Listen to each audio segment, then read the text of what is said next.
जय श्री महाकाल। कई बार ऐसा हो जाता है कि आपके साथ समझ नहीं आता कि कौन सी समस्या चल रही है। एक से निकलते हो तो दूसरी समस्या में गिर जाते हो। कई सिस्टम उलट पुलट हो जाता है। सभी प्रकार के प्रयोग करने के बावजूद भी कोई प्रयोग काम नहीं करता है। ऐसी कंडीशन से गुजर रहे हो तो एक साधना आप लोगों के लिए बता रहा हूँ, उसको शुरू कर सकते हो। अच्छा लाभ देती है, मालिक ने चाहा तो जरूर काम करेगी। इसमें आपको क्या करना है, कुछ ज़्यादा चीज़ें नहीं करनी है। आपको शिव जी का एक रुद्राष्टकम बोल करके स्तोत्र आता है, उसका ले आना है। आपको दुकान से 5-10 रुपए की पुस्तक मिल जाएगी। उसको करने में मात्र 2 मिनट का टाइम लगता है। इसके लिए आपको सोमवार का दिन सिलेक्ट करना है। सोमवार के दिन से आप उसको सुबह या शाम एक समय फिक्स कर लीजिए जिस समय आप इसको करते हैं। आपको इसको कम से कम 51 पाठ प्रतिदिन करना ही करना है। 51 पाठ आपके होने चाहिए। 2 मिनट में एक पाठ हो जाता है। आपको क्या करना है, पीला एक आसन ले सकते हो या फिर सफेद आसन ले सकते हो। सफेद वस्त्र धारण कर सकते हो या पीले भी धारण कर सकते हो। इसके अलावा स्त्रियों को सफेद वस्त्र नहीं धारण करने, स्त्रियों को पीले या लाल वस्त्र धारण करने हैं। पीला या लाल आसन ही लेना है।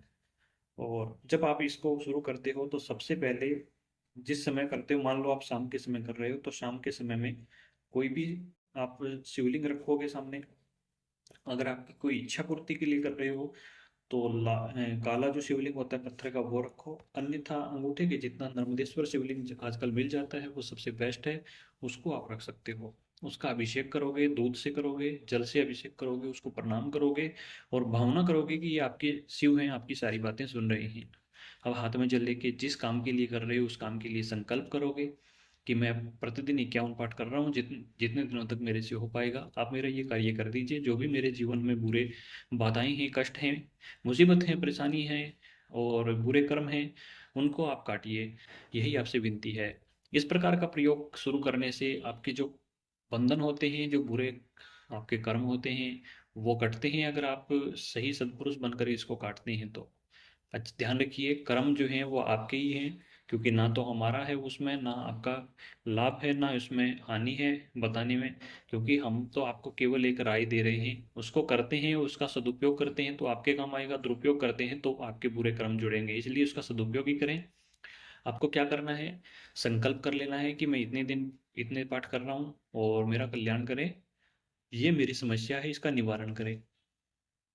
ऐसा बोल करके जो व्यक्ति इस साधना को करता है, रुद्राष्टकम को करता है, शिव पुराण में इसके बारे में बहुत अच्छी महिमा बताई गई है।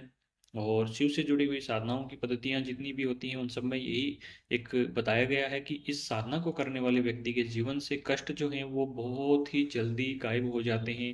क्योंकि देखिए क्या होता है, आपके जीवन में कष्ट क्यों आते हैं, क्योंकि आपके जो बुरे कर्म होते हैं वो आगे आने शुरू हो जाते हैं तो वो कष्ट देते हैं। जैसे ही आपके बुरे कर्म कटने शुरू हो जाते हैं और आपको लाभ मिलना शुरू हो जाता है। लेकिन लाभ के दिनों में आप क्या करते हो, उस चीज को भूल जाते हो, परमात्मा के हरि भजन को भूल जाते हो। तो वो फिर कष्ट जो होते हैं वो आपके अच्छे दिन जब बीत जाते हैं तो कष्ट फिर आगे आने शुरू हो जाते हैं। उस समय आप घबराना शुरू हो जाते हो कि कष्ट आ गए हैं। तो इससे अच्छा है कि हरि का भजन करते रहो और कर्म करते रहो। तो ये साधना अगर आप करते हो, आपको उच्च स्वर में ज़्यादा जोर जोर से तो नहीं बोलना है, लेकिन हाँ बोलते हुए करना है। स्तोत्र हमेशा बोलते हुए करना चाहिए। स्तुति हो गई, स्तोत्र हो गए, ये हमेशा बोल करके करने चाहिए। और मंत्र इत्यादि होते हैं वो मन ही मन करने चाहिए। ये हमेशा ध्यान रखें इस बात का।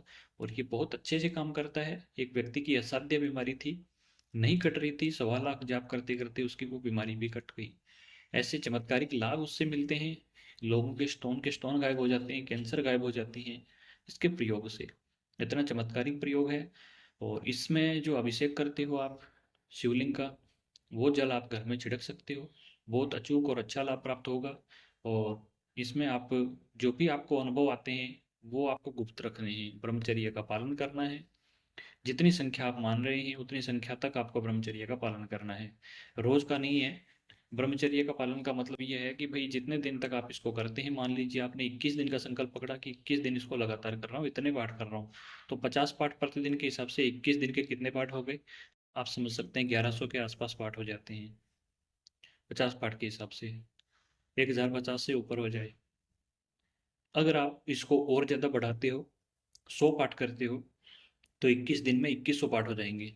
इस प्रकार से आपको अपने हिसाब से पाठ करने हैं। इसके 1.25 लाख जाप होते होते ये बहुत ज़बरदस्त तरीके से सिद्ध हो जाता है। आप क्षण भर में अपना या किसी और का भी कष्ट काट सकते हो।